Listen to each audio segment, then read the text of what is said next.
Well, the one cool thing about these two trucks too is that they did come with beadlock tires, not glued, and that's good because I let my brother talk me into running them in the water, even though I told him I did not want to do that ever.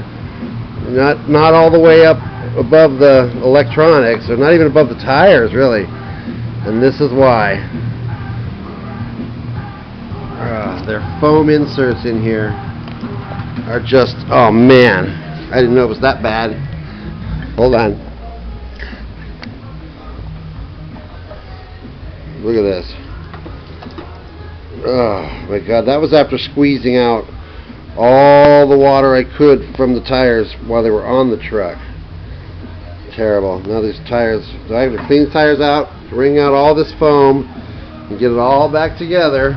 So, yeah, 6 little bolts on the outside, 6 on the inside. They pop right off. They pop right out. There's even a little rim there for you to seat the tire into when you put it back together, so it's real easy to put back together. You just need to wring out this foam as much as possible and clean it really good and make sure there's no debris or anything in there, and dirt, mud, and wait for them to dry. I'm going to give them a few days to dry, and then I'll put it all back together. Yeah, these tires are actually pretty flimsy. I mean, you know, there's really not a lot to them. It's the foam that keeps them up, makes it like air. So what I think I might do this time, I don't know, because if you seal the holes, then the tires can't squish. So, you know, I'm torn. I just don't think I'm going to go in the water anymore. My brother's truck stopped working because his receiver he had to put a new receiver in it because his remote broke. So, and the receiver he got was an old one from an old RC we had, and it wasn't waterproof. So he lost control of his everything.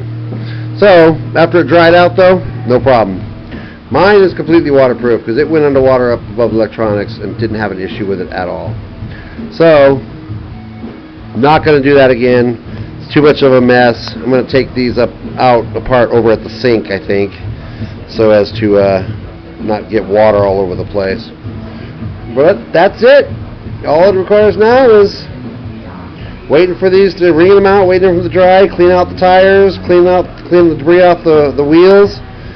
Wait for them to dry. Give it a few days for the foam to dry. Just set it. My garage is hot, so I'm going to put them out in the garage and let the heat evaporate them. So anyway, this is Eric with Bowser Boys RC saying, walk on.